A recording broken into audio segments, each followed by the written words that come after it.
श्लोक वही है, लोभात् क्रोधः प्रभवते, लोभात् कामः प्रजायते, लोभात् मोहश्च नाशश्च, लोभा पापस्य कारणम। लोभ से क्रोध पैदा होता है, लोभ से इच्छाएं उत्पन्न होती हैं, लोभ से मोह पैदा होता है, लोभ से ही आदमी का नाश हो जाता है। इसीलिए संसार में जितने भी पाप होते हैं उन सब का कारण जो है लोभ ही है। इसलिए हमको लालच नहीं करना चाहिए। एक और छोटी सी कहानी है। एक थे पंडित जी। पंडित जो हैं, लोग मानते हैं कि पंडित जी लालची नहीं होते थोड़ा बहुत, तो सोचते दोनों ही मिल जाए। तो कहा ऐसा है, पंडिताइन ने कहा उनकी, कहा तुम गांव में घूमा करते हो, सबके यहाँ पूजा करवाने जाते हो, और जब लाते हो तो एक खुराक दो खुराक खाना लाते हो।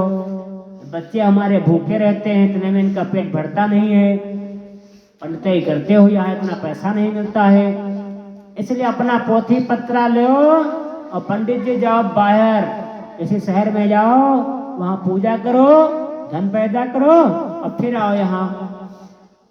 बच्चे तुम्हारे बच्चों को पढ़ाना भी है, लिखाना भी, बहुत सा खर्चा है।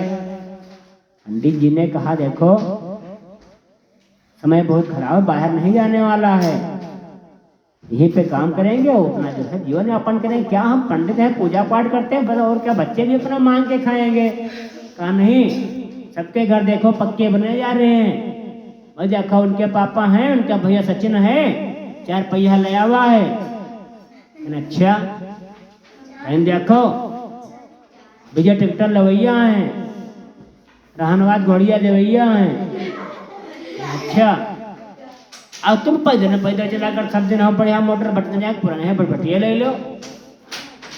अच्छा बहुत जब पंडित जी की पति ने बहुत को समझाया उनको, तो पंडित जी ने कहा ठीक है, अब हम जाते हैं बाहर कमा के आते हैं।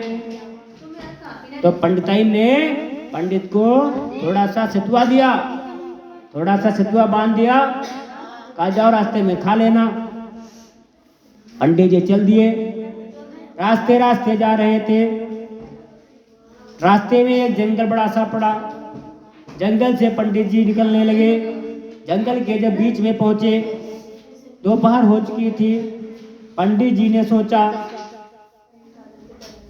यह तालाब बढ़िया सा है, इसी तालाब पे स्नान करते हैं, तो सितुआ है खा लेते हैं, पूजा पाठ करते हैं, और फिर जो है बाद में आगे चला जाएगा।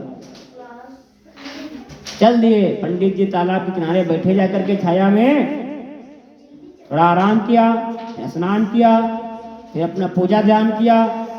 पूजा ध्यान जब कर रहे थे पंडित जी, पोथी अपनी पढ़ रहे थे, उतने समय में एक आया, वहीं पीपल की जड़ में पड़ोस में गड्ढा था। उस गड्ढे में रहते थे नाग देवता, सर्प देवता ऐसे रहते थे।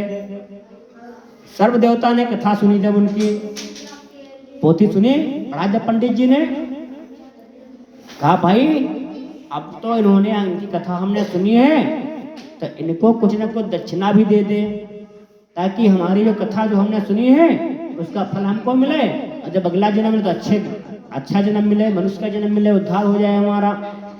अच्छा ये बात है। सर जैसे ही पंडित जी पूरी कथा हुई, अध्याय खत्म, ऊपर वाले का ध्यान किया, आंखें मूंद के ध्यान करते नहीं करते हैं, चाहे हिंदू भाई हो चाहे मुस्लिम हो, जब पूजा करने जाते हैं नमाज पढ़ते हैं तो आंखें मूंद के ऊपर वाले का ध्यान करते हैं निराकार भगवान का। जैसे ही पंडित जी ने ऊपर वाले का ध्यान किया, तुरंत पंडित जी के सामने सर्वदेवता आए, उनके भगवान की पोथी जो थी पंडित जी वाली, पोथी पे एक सोने का सिक्का रख दिया और चल दिए वहां से अपने गड्ढे की ओर। पंडित जी को लगा ये तो भैया कुछ और है। पंडित जी ने आंखें खुली देखा, अरे कहा सर्वदेवता सुनो, ये सब क्या किए जा रहे हो, ये सोने का सिक्का क्यों रखे जा रहे हो, ये ले जाओ अपना। सर्वदेवता खड़े सोच समझ के बढ़िया आदमी है, कहा देखो पंडित जी हमने आपकी कथा सुनी है तो हमें आपको दक्षिणा दे रहे हैं। कहा हम आपको ये दक्षिणा दे रहे हैं। कहा ठीक है। तो कहा एक बात पंडित जी प्रार्थना है। कहा क्या? कहा ऐसा है, एक काम करना, हमने आपसे कथा सुनी, आपने हमको कथा सुनाई, ये बात किसी को भी पता नहीं चलनी चाहिए। हाँ क्यों? कहा देखो, जब कोई रहस्य दो लोगों के बीच में रहता है तब तक वो रहस्य रहता है, और जब दो लोगों से बात आगे बढ़ जाती है तो रहस्य हो जाता है, मतलब उसका आदमी उपहास उड़ाता है। कहा ठीक है, नहीं बताएंगे। अब कहा आप रोज हमको कथा सुनाइए, हम रोज आपको एक सोने की मुद्रा दिया करेंगे। कहा ठीक। पंडित जी अपने घर से रोज रात में उठ लेते, सुबह ब्रह्म मुहूर्त में 4 से 5 के बीच में, जब लोग जगते नहीं हैं उतने बजे जाते, बढ़िया उसी तालाब पे स्नान करते, बढ़िया सा पूजा पाठ करते, सर्व देवता जो है कथा पंडित जी की सुनते। पंडित जी को 1 सोने का सिक्का कथा समाप्त होने पे दान कर देते, सर्व देवता अपने बिल में घुस जाते और पंडित जी अपने घर चले आते। अब भैया सोने का सिक्का जब लाते थे, भजाते थे सोनार की दुकान पे, पैसा जिसके पास होता है क्या नहीं करता है। बढ़िया सा समय बीता, 1-2 महीना 3 महीना बीते। पंडित जी ने क्या किया, बड़ा सा घर बनवाया, बढ़िया सा घोड़े वोड़े ले लिए, बैल ले लिए, घर का जो काम खेती पाती थोड़ी बहुत खरीद लिया, आसपास में अपना खूब विकास किया। और जब आदमी विकास करता है तो उसके आसपास जलने वाले लोग भी होते हैं। तुम अच्छा काम कर रहे हो, अच्छी पढ़ाई कर रहे हो, अच्छा कुछ कर रहे हो, तो तुम्हारे पास पास में जलने वाले होते हैं। एक थी बूढ़ा दादी पड़ोस में, उन्होंने कहा, पता लगाने लगे भाई लोग पैसा पंडित जी कहाँ से लाते हैं, कोई पता नहीं, किसी पता नहीं। यो सब देखें, पंडित जी रात में जाते हैं 2 से 3 बजे के बीच में, सुबह 5 से 6 बजे चले आते, 7 बजे तक आ जाते हैं घर, और बढ़िया दिन भर मस्ती पूजा करते हैं, घर पे बैठ के अपना काम करवाते हैं। नौकर चाकर लगा लिए, समय बीतता धीरे धीरे। एक बार पंडित जी तीर्थ यात्रा करने के लिए कहीं तीर्थ पर गए, चाहे जहां समझ लो गंगा सागर के कहीं गए, तीर्थ करने के लिए गए।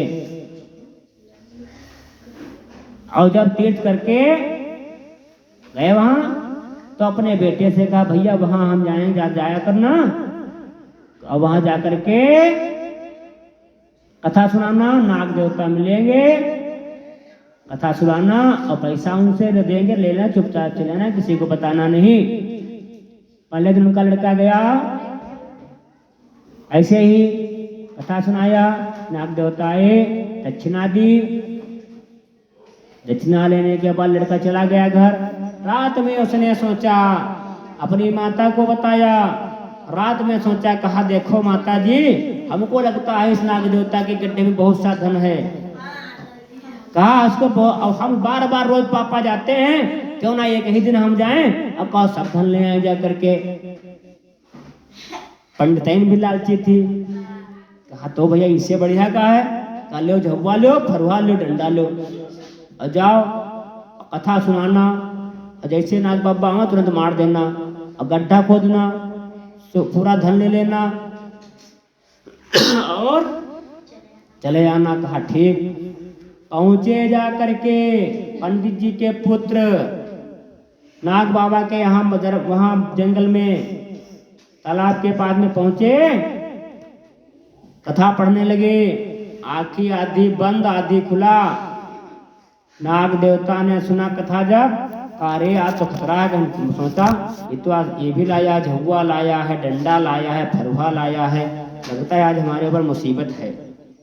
लेकिन क्या हुआ, जब कथा समाप्त हुई, कथा पढ़ी, भगवान का ध्यान करके अब नाग बाबा आएंगे, अब आएंगे, उसने आंखी मूंदी, आंखी मूंद करके जैसे ही ध्यान, तो लालच में था कि अब नाग बाबा आएंगे, आंखें मूंदी, तब तक नाग बाबा आए। उन्हें कहा आप दक्षिणा देंगे, भले ही हम मर जाएं। दक्षिणा देने पहुंचे नाग बाबा, जैसे वहां पैसा रखा, ससराहट सुनाई दी, उस लड़के ने उठाया तुरंत फरुहा और पीछा किया मारने के लिए। डंडा उठाना था मगर फरुहा उठा लिया, पीछा किया। और गड्ढे में सब गया में इतना लंबा है, जब तक अंदर घुसा तब तक उसने पीछे से फावड़ा चला दिया। जैसे ही फावड़ा चला दिया नाग बाबा का, तो नाग बाबा की पूंछ जो है कट गई।